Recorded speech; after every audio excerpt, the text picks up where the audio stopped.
Get ready for the greatest roast of all time, the Roast of Tom Brady, a Netflix live event happening May 5th. Hosted by Kevin Hart, the 7-time world champion gets his cleats held to the fire by famous friends and frenemies on an unforgettable night where everything is fair game. Tune in on May 5th at 5 p.m. Pacific time for the Roast of Tom Brady, live only on Netflix. At Bet365, we don't do ordinary. We believe that every sport should be epic. Every home run, every hit, every inning, every play. From the moments that are legendary to the ones that fly under the radar. Whether it's a walk-off grand slam or a base hit to center field. Whatever the sport, whatever the moment, it's never ordinary at Bet365. 21 plus only. Must be physically located in Virginia. Gambling problem? Call 1-800-GAMBLER. 2 games at Old Trafford, many very familiar signs and more goals aplenty. Erik ten Hag's Manchester United future remains uncertain at best. If this is his audition for the future, there are plenty left unconvinced. A 4-2 win against Sheffield United with the proud highlight of a 250th Academy graduate in Ethan Wheatley's debut, but then a disappointing 1-1 draw with Burnley. Boos at Old Trafford. Also on the Manchester United Woody podcast this week, we play Guess the Player, chat about the Academy after the under-18s completed a fantastic double with Cup glory added to the league title and Ethan Wheatley's debut. We'll preview next Monday's game against Crystal Palace, and in our Patreon-only Q&A, we'll talk plenty more as well. Let's begin. I'm Harry Robinson. Jack Tait is with me as always. And Jack, United have failed to win 5 of the last 6 Premier League games, which is a unflattering statistic for any United and any United manager. Unflattering in terms of the outcome, but to be honest, I think exactly correct based on the performance levels that we've seen. I think at times, especially draws, can be used to, let's say, make stats say whatever you want them to, because you can either be on an unbeaten run or a not winning run. But I think in this case, not winning 5 of our last 6 is a pretty good encapsulation of where this United team is. You know, the last week against Sheffield United and Burnley highlighted that perfectly. You managed to eventually get past Sheffield United fairly comfortably in the end, but after 80 minutes of letting a really very poor team have far too much of the ball, see far too much joy in the game, and put ourselves in a hole that eventually we did manage to dig ourselves out of.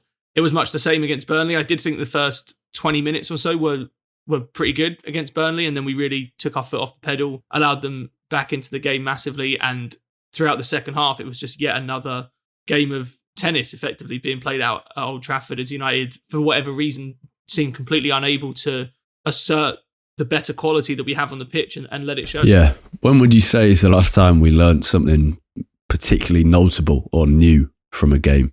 It's a long time ago, to be honest. I think what we have learned over the last month or two is that it's kind of confirmed that this isn't an issue of effort.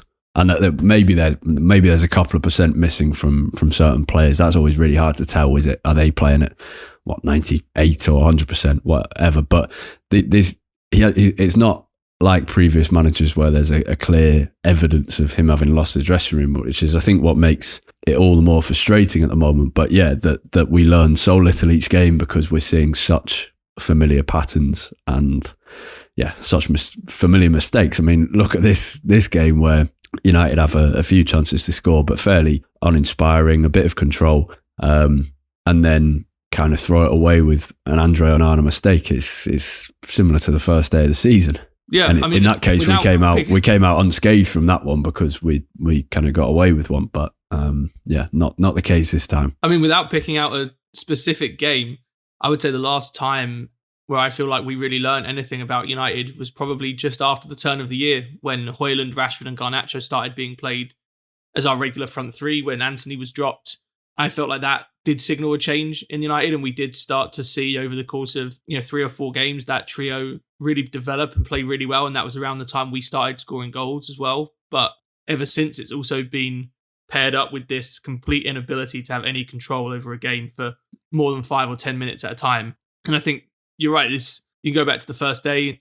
This wasn't particularly any different to that at all. To be honest, we had a couple of decent spells, but let a team who, are fairly good, and Burnley compared to Sheffield United definitely can move the ball pretty well at times. But again, with the quality that we have on the pitch should be more than enough to get us past them. And it wasn't just as it was against Wolves as well. this wasn't as if it was just one thing right at the end of the game and Onana makes a mistake that lets Burnley in after being completely dominated for 90 minutes. It was the same against Wolves on the opening day. In both cases, this was a game where United really rode our luck to not have conceded before then. And against Wolves, we got the rub of the green with VAR making a mistake and not giving Wolves the penalty. And in this case, VAR didn't make the same mistake again, and we were punished. And on our side, it also took a horrendous mistake from Burnley for us to manage to put the ball in the net in the first place anday. Yeah, so familiar. Lots of shots. In this case, actually not many goals because the finishing on both sides was lacking a bit. And I think that is perhaps one of the underspoken about issues with this United team. And I think because actually in most other games we have been scoring 2 or more in almost every game, and goal scoring hasn't been the issue. But even in those games, such is the nature of our style of play at the moment, that we've had plenty of chances to score well over 2 goals per game.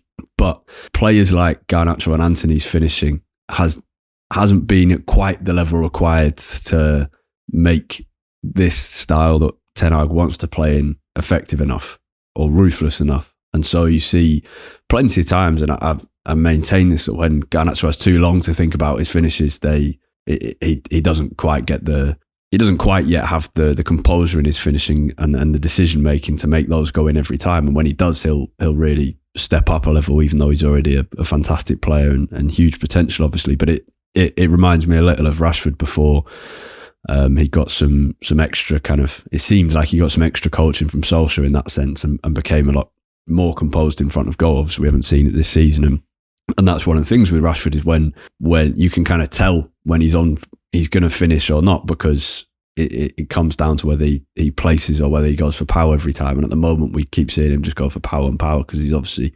frustrated in his own game. Garnacho's a little different. I just think when his confidence, his decisiveness in his decision making isn't quite there, and so sometimes you see him miss chances. Antony, we know he gets the goal at the end, but as you say, requires a mistake.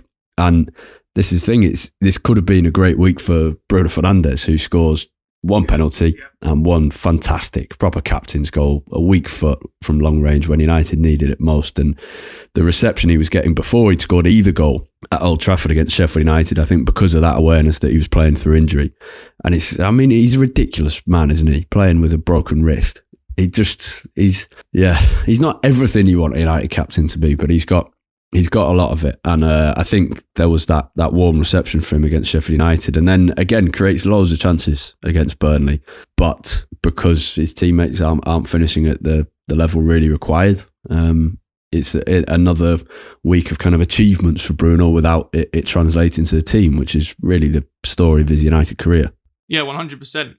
He was absolutely talismanic against Sheffield United, really dragged us through that game when, to be honest, the rest of the team don't know if we really deserve to be dragged through that game. And that's something he's done throughout his time at United. He's leading the Premier League, not for the first time, in chances created all season. I think he created over 9 chances in both the Burnley and Sheffield United games. He's, like you said, he has his issues as United captain. And I think there is a completely fair debate to be had about how successful United can ever be with him as sort of the defining piece of our team. But you've also got to say that given the turmoil that this team has been in on the football pitch for the last 5 or 6 years, it is really quite scary to think where we might be without him at the club. Because he's the new David De Gea in that sense. Yeah, absolutely. And unlike De Gea, all that Fernandes deserves is to have a crowning moment. For De Gea, it was at the beginning of his career winning a Premier League, and you just hope that Fernandes gets a chance to have a moment like that in a United shirt too. He's obviously won some trophies at the club, but nothing like what he should have, given how far ahead of any other performer he has been for his entire time at the club. Yeah, absolutely.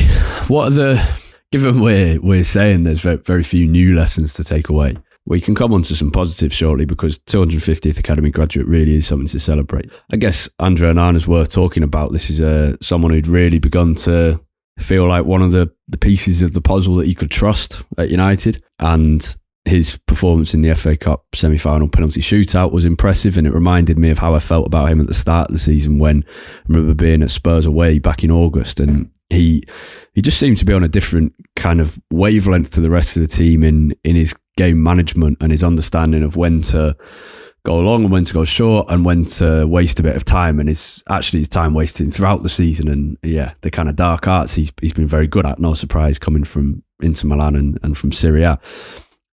And then you had a few weeks of a series of pretty good performances, helping United to win that shootout. But then this week, again, some more fantastic saves in both games, but once more a mistake in each. And he gifts Sheffield United a goal.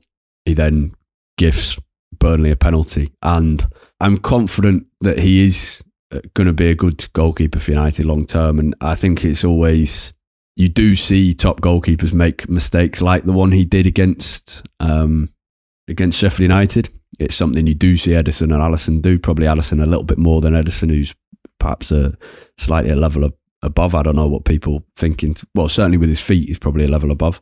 But it is concerning, and it kind of seems the nature with all of these things when Ten Hag really needs people to step up, and sometimes he finally gets one thing working. For example, Anthony finally scoring a goal, and then it's another one of his signings who then makes a mistake to bring him back down to the kind of mediocrity that United really deserve at the moment. Yeah, I'm not too concerned about Onana. I think the Sheffield United one is, I think, a mistake that a lot of goalkeepers can make from time to time. It's one of those, as a player, when you watch it back, it's a mistake that I think is very easy for anyone, not just a goalkeeper, to make, because when he looks up, Joden Bogle isn't anywhere near Dalot, really, when he looks up to make that pass. And it's as he then sort of looks down to actually make the pass, and in the time that it takes him to release the ball, Bogle was, made up 5 or 10 yards of ground and is already sprinting and will inevitably cut out that pass. But I think anyone who's played football can sort of see that when you do have a player running from what is a long way back, you look at when Onana picks that ball up and gets his head up to look at Dalot, Joden Bogle isn't anywhere near at that point. So I understand how that mistake can happen. Now, look, you could say at this level, you've got to have more awareness and understand that, which is a fair enough counterpoint. But I'm not so concerned with that one. I think the second one is, it was a series of mistakes. I think Casemiro's role in this is going a little bit under the radar and unpunished to some degree, because the idea, firstly, of trying to put that header up to Onana, given that there was a couple of Burnley players between him and the goalkeeper, even if he pulls it off well, is a ridiculous thing to even try. And then the execution was even worse. Onana then panics, which he absolutely shouldn't. He was never getting anywhere close to that ball. I don't know how it came into his head to come out for it. Wan-Bissaka is there, and in the end does win the header. Onana is coming in so late. To me, that is actually worse than the one against Wolves on the first day, because at least that one, you could say the ball's travelling a long way. It's a little bit harder to judge. But this one, it was very, very clear from the second that left Casemiro's head that it wasn't going to get anywhere near, and it was just absolute panic. He panicked after Casemiro made a ridiculous decision, and he got punished for it, as he should have done on the first day against Wolves. They're bad mistakes, absolutely, but I'm not too concerned. I think he's been very good for 80% of the season. And yeah, as a goalkeeper, you want him to be very good for every single game. But I think after the start that he had, I don't really have many complaints about how he's bounced back and how he has settled things down. And I think he has been a net positive for this United team. His shot stopping has been much better as we've gone through the season after a fairly shaky start. He's definitely better with De Gea with the ball at his feet. I still think there is more to come there. I think he would get a lot better in a better team that allows him to sort of show that part of his game much more clearly. But I think it's one of those things where you sort of have to take the rough with the smooth with a goalkeeper who is going to take a few risks with the ball at his feet, like Onana. Except in the Champions League, where I'll maintain he was, But we can forget about that, Andre. And I like his mentality, and I think he'll be successful long term at United. In the Champions League, I think actually the issues that am more concerned with in the Champions League were the awful shot-stopping mistakes, like buying away, for example. Though the ones with his feet, there weren't that many in the Champions League, but they were bad. But it is on the goalkeeper at times, but it's also about the team around him. It's actually the shot-stopping ones that, to me, were much more of a concern. Yeah, absolutely. Let's have Guess the Player Clue 1, and then we'll talk a bit about Erik himself. So Guess the Player Clue 1 is nice and short this week. It is simply, I have played for both Milan clubs. Oh, okay. Well, Zlatan comes to mind immediately, but there are many others, so I won't be guessing yet. But thank you. Both Milan clubs. What have you made of Erik ten Hag's comments, because I noticed at the Sheffield United game that when he came out, first of all, he was in a suit, which is the first, other than the FA Cup semi-final. Maybe he just wore it and thought it was really comfortable, so wore it again. But he then made what seemed like a more than usual concerted effort to applaud the fans, as if to say thanks for the backing. But this was before the game, but also after. And then you had his comments in the days leading up to that. He was fairly aggressive in his press conference previewing the Sheffield United game, and he kind of went on a more staunch defence of United's semi-final win than he did directly after the match. I quite like that. He's then gone fairly, you could call it aggressive or defensive after the draw against Burnley as well, and called for patience and said United are one of the most entertaining teams in the league. What have you made of it all? It felt to me when I saw him walk out and make such concerted effort with the fans that maybe someone had got a word in his ear and given him a bit of advice, like get your suit on, look the part, and try and connect with the fans and go a bit more aggressive in the media. Or he's just decided he needs to shake something up a bit, or he's just acting out of frustration and under pressure. Well, we won't know the answer, but what do you think it's relevant, or is it just media speculation? To me, it seemed like he had sort of switched his focus away from the here and now in some ways, and more towards how do I sort of build a case for myself to stay in this job, but past the end of this season. I think his comments, especially after the Burnley game, defending the way this team plays, saying how entertaining we are. I think to me it was, and even really going so hard in defending the FA Cup semi-final win as well. To me, it just screamed of a manager who knows that he's under pressure and is really trying to cling on. And I think as part of that, he's trying to publicly sort of build a case for himself about the job that he's done at United and why he deserves to still be in that job. He talked when he was defending the Coventry win about how great it is to be in 3 finals in his first 2 years, which, fair enough. There aren't that many United managers that have done that. And obviously he's won one of them as well, which is better than, say, Solskjaer had managed. To me, that's what it has seemed like. Like you said, it could be someone, maybe he's gone to someone for advice and they've sort of said to him, look, as part of this, you need to try to connect with the fans a bit more, because that is going to play a big role in whether the new ownership structure is going to keep you on here, which I think is probably a fair point. I do think that fan sentiment, although not being right up there as a deciding factor, I think does play a role in, I think, shifting the conversation about a manager. To me, that's what it has seemed like throughout the week, and I think he realizes that he's probably not going to be able to change things between now and the end of the season. The Champions League potential has been gone for the best part of a month now after this run of results that we've been on.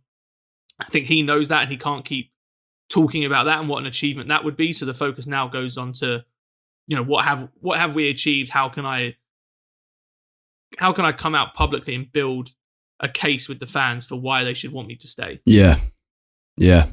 And I quite like I don't mind if he wants to create a bit of a us against them mentality, which more his comments before the Sheffield United game rather than after the Burnley game.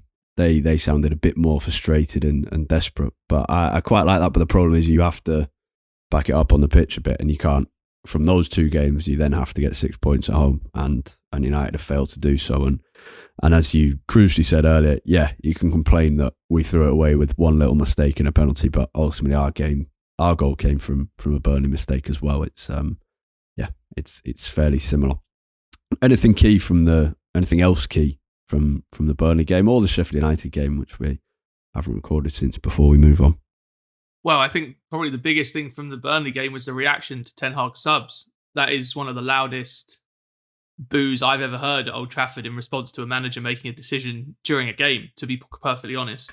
Yeah, and I think it speaks to a general frustration with his subs that I can't remember the specific examples from his first season, but I remember a couple of times grumblings, not of the same volume or breadth, but for similar reasons, and certainly plenty of times this season. And it's generally involved, especially at the start of the season, it was when Rasmus Højlund was being brought off, when he was still having his minutes managed. It's often involved Kobbie Mainoo as well, Garnacho, before he started playing every game and every minute. And I understand his reasoning that Højlund and Mainu's minutes need to be managed, especially Højlund having played 120 minutes at Wembley and then again against Sheffield United, except for the kind of final 5 minutes or so. When you compare that to what was going on at the start of the season, it's clear his workload has increased massively. But you do look at the fact United are not playing again for another 9 days. I think between this game Saturday and next Monday against Crystal Palace, and you can understand why people are so frustrated. And yeah, it speaks to a lack of trust in Ten Hag's in-game management, which has developed throughout the season, and I think it is fair as well. We've not seen enough evidence. They've been occasional, but we've not seen enough evidence that he can change the game for the better. Well, I think there was a lot of built-up frustration before the game anyway, the fact that Anthony continued to start over Ahmad. I think that contributed to the boos when the first sort of big attacking change of the game was made. And yes, Ahmad did come on, but Anthony stayed on the pitch.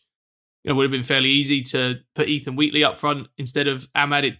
It didn't make... When I saw the changes being made, I actually thought it would be McTominay that would be going and playing almost as a number 9. And Ahmad would maybe come at number 10. Bruno Fernandes would go back and play a little bit deeper in midfield. When McTominay went into his sort of more traditional defensive midfield role, and then Ahmad went up top, that to me was the moment where I was just like, the thinking here just doesn't seem to make any sense. It feels like you're sort of bringing all different parts of our team down a level by the changes that you're making. When, all right, Ethan Wheatley, only made his debut a few games before, but he seems a much better fit to play in that moment than Ahmad up front. And Ahmad was fine. And I think Ahmad should have started in the first place, given that he has done everything you could have asked for as a sub when he has been given a chance over the last couple of months. But I think that is where the frustration came from. Like you said, it's just an eroding of trust. It's an eroding of trust that's gone on throughout the season, really. And I think this was just sort of the culmination of all of that frustration in a game that we were really struggling in at the time. Ten Hag can say all he wants after the game that we were dominant for large periods. That was not the game that I watched.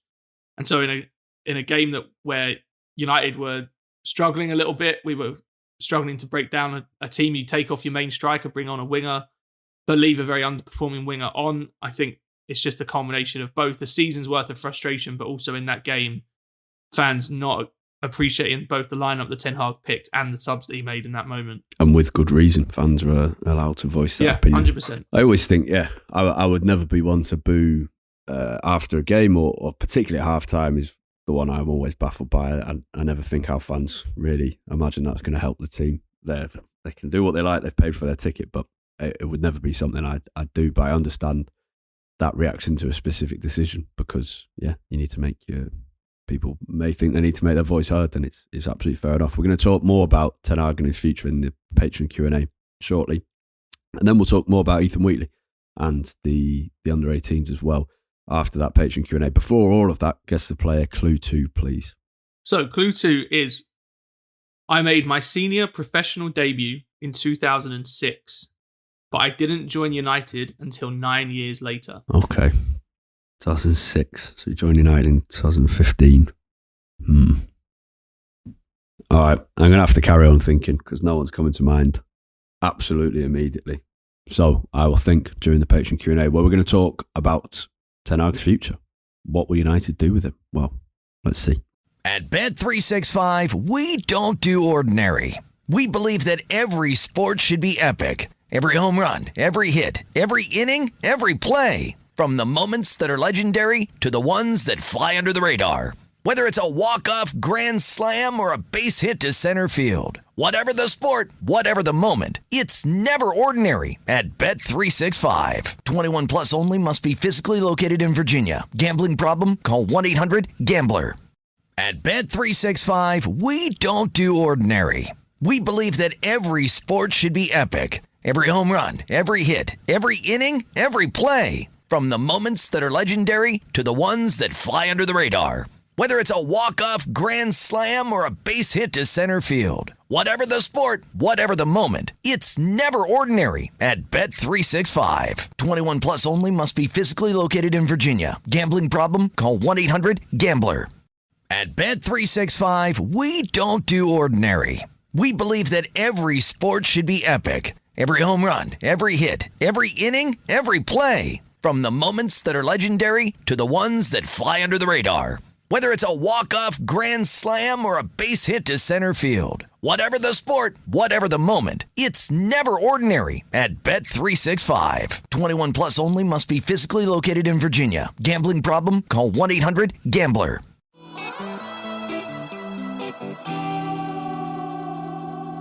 Coming out with the Patreon Q&A, another really interesting... We could have this chat every week, and we almost have, but not all the time. Another really interesting conversation about Ten Hag's future and the pros and cons of keeping him, and just how confusing it all is.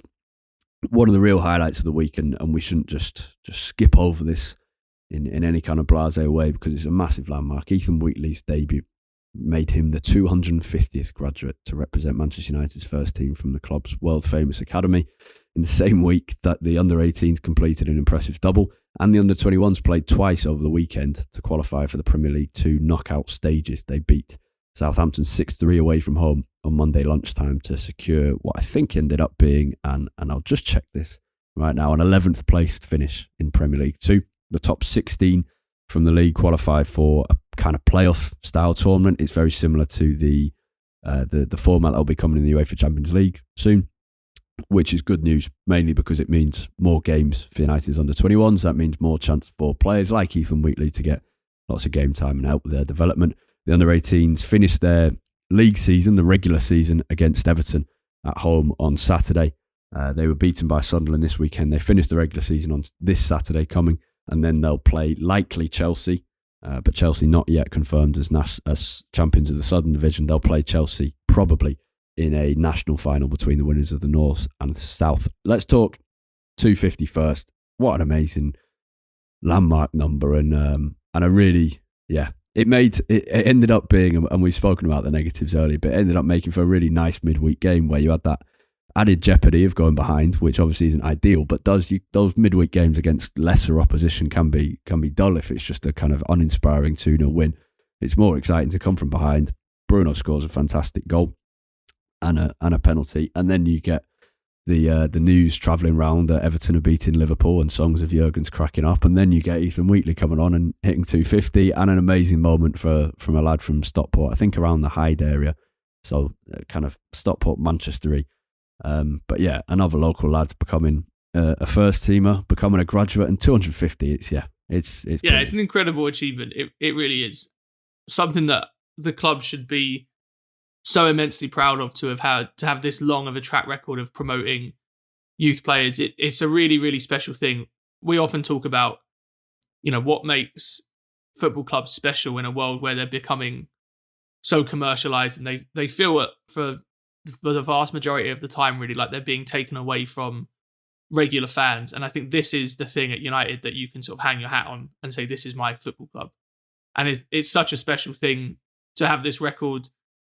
I mean, how far does the record of consecutive academy players go back? It's to like the late 50s, isn't it? Something earlier, like that. Early October, 30th of October 1937, I think, away at Fulham. Wow. Tom Manley was playing, who was also the first graduate Incredible. when he came through 6 years earlier. So yeah, 92 years of youth development. The 18 was started in August 1932, Mujak in August 1938, and yeah, almost 87 now years of consecutive games with a academy graduate in the first team match day squad. I think it's now 4,200 something games.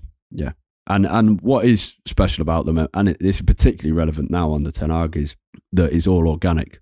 He's not just handed this out, and that's been clear. Habiba Gunya has been in the squad for weeks. Harry Mass has been in the squad for weeks. Louis Jackson's now been in it a couple of times. Ethan Wheatley as well.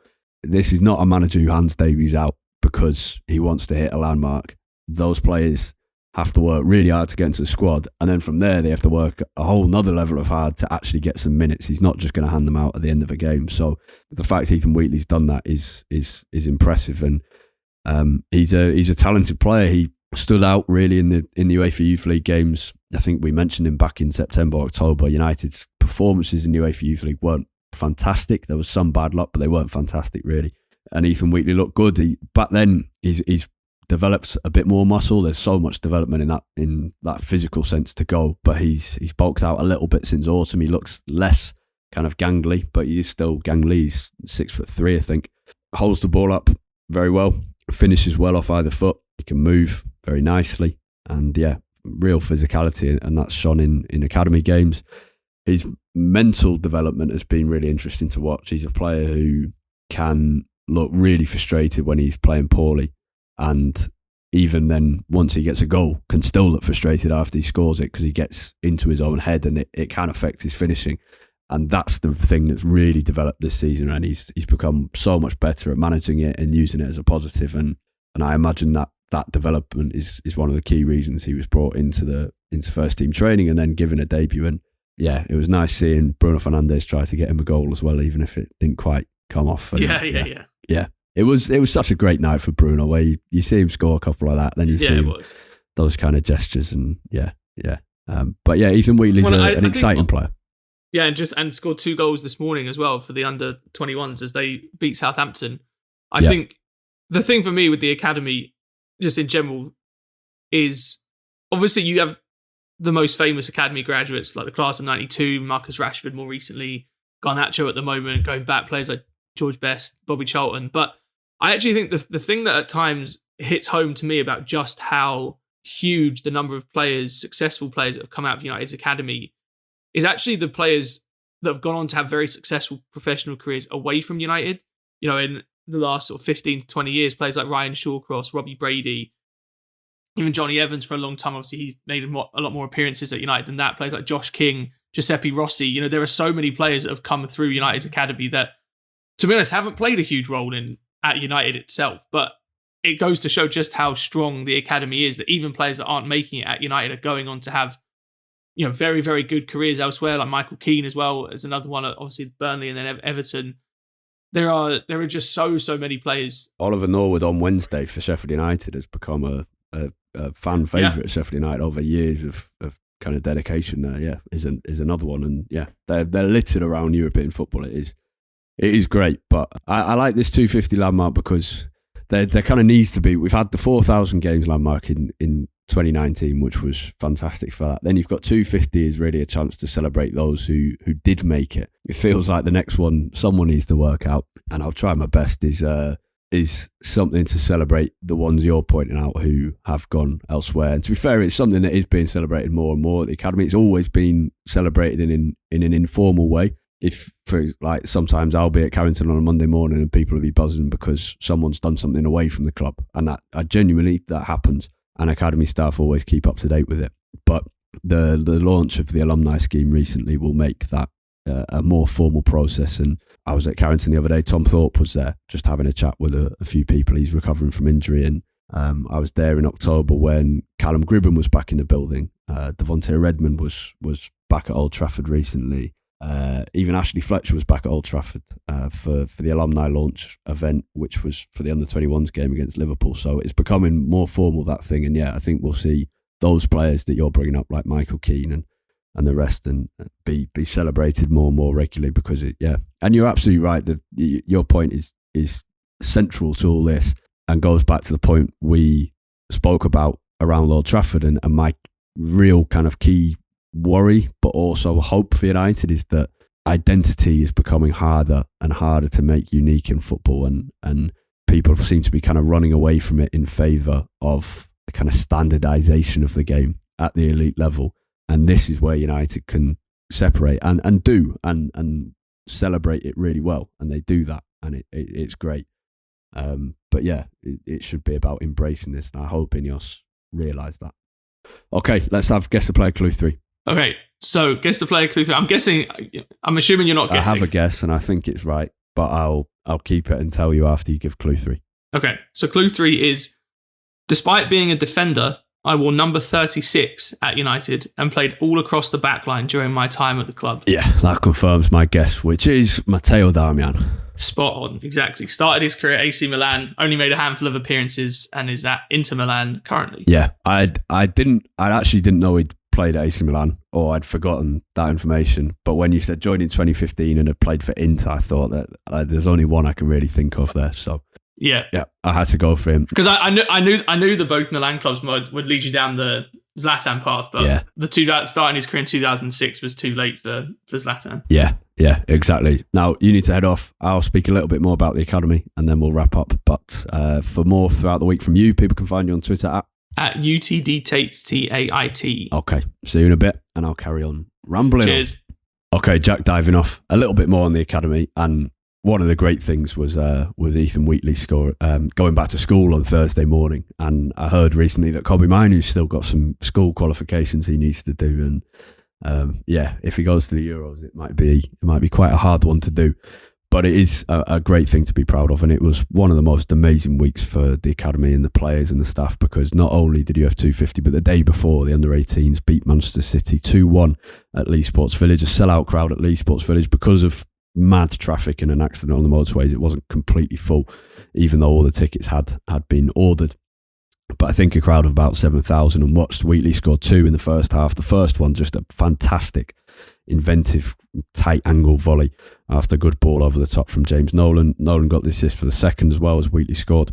And then the first half performance was exemplary from United. More backs against the wall approach in the second half, and City got one back pretty late on from memory, about the 85th minute. But United managed to hold on. Eli Harrison had an incredibly good game. His distribution was fantastic. He played a part in both of the first 2 goals and then made a couple of crucial saves in the second half. So he did really well.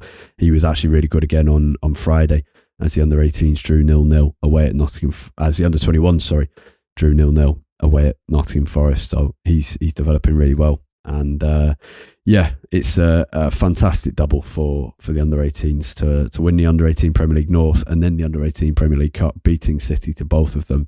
The players were buzzing. It was a pleasure to be there because of a project I'm working on. I got to be on the pitch at full time, and just the buzz. And I talk a lot to, some of you would have heard Nick Cox on the podcast a couple of weeks ago, and he talks a lot in conversation about the development opportunities, and Adam Lawrence, the coach, will speak about the same, the development opportunities of playing in front of crowd, playing with pressure and playing against a great team like City. But in that moment, and I said this to him at the time, you see that now and you think this isn't about development. This is about just incredible lifelong memories and lads making lifelong mates in these moments. And it was really special. I was on a massive buzz.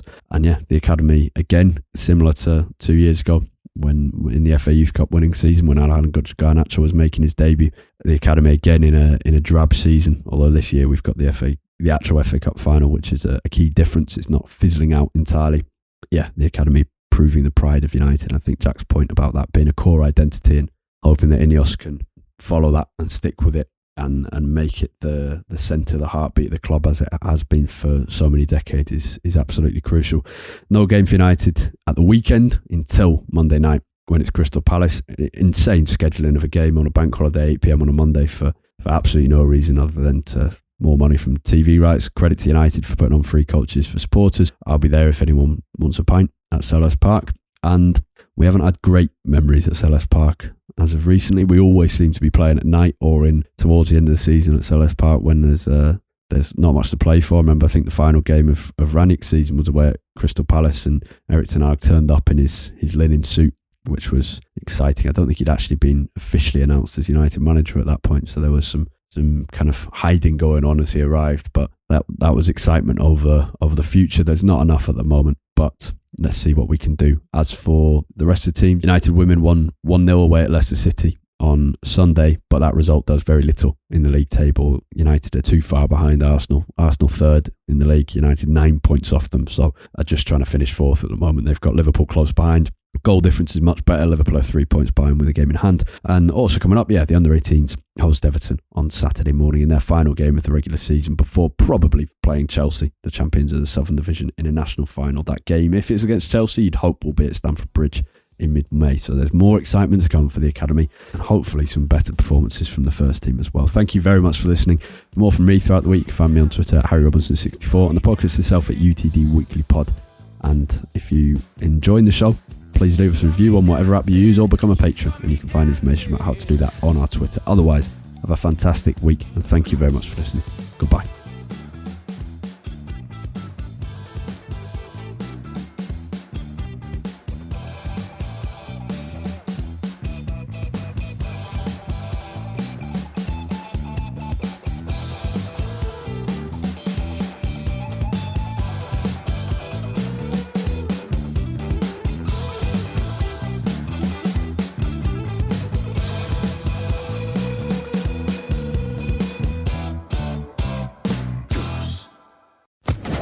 Social Podcast Network. At Bet365, we don't do ordinary. We believe that every sport should be epic. Every home run, every hit, every inning, every play. From the moments that are legendary to the ones that fly under the radar. Whether it's a walk-off grand slam or a base hit to center field. Whatever the sport, whatever the moment, it's never ordinary at Bet365. 21 plus only. Must be physically located in Virginia. Gambling problem? Call 1-800-GAMBLER. At Bet365, we don't do ordinary. We believe that every sport should be epic. Every home run, every hit, every inning, every play. From the moments that are legendary to the ones that fly under the radar. Whether it's a walk-off grand slam or a base hit to center field. Whatever the sport, whatever the moment, it's never ordinary at Bet365. 21 plus only. Must be physically located in Virginia. Gambling problem? Call 1-800-GAMBLER.